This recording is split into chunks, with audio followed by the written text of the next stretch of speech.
sống xa đã con chi ôi có chữ thà đi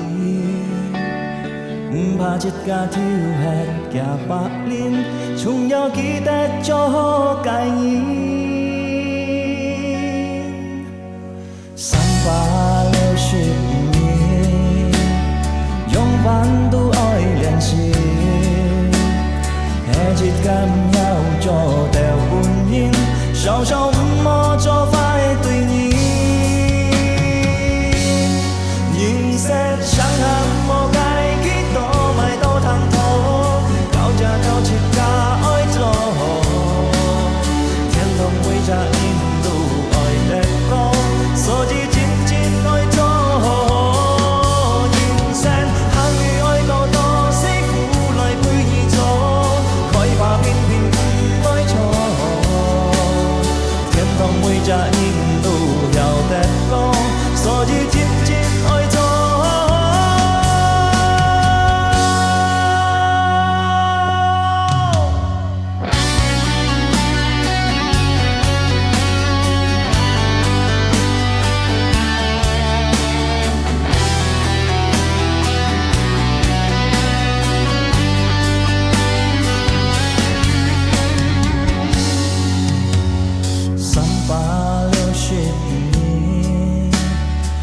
ban tu ôi liền gì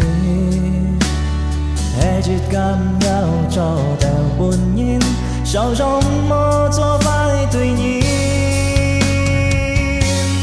nhìn xem sáng hẳn một cái ký tổ mai tô thăng thô cao cha cao chỉ cả ôi trò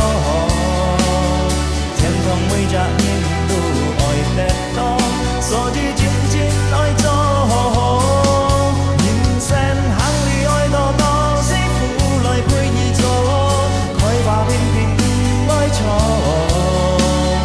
thiên không quy ra in tu giàu đẹp to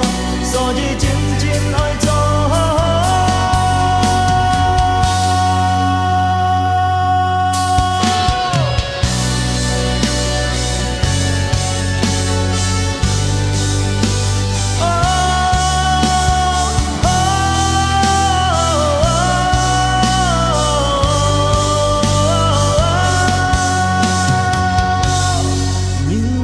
sáng hâm một cái ký tổ mai tô thăng thô cao cha cao chít cả ôi trò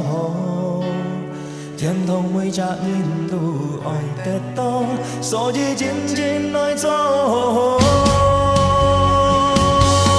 nhìn xem hàng ly ôi to to sĩ phụ lại quy nhị trò khói và bình bình ôi trò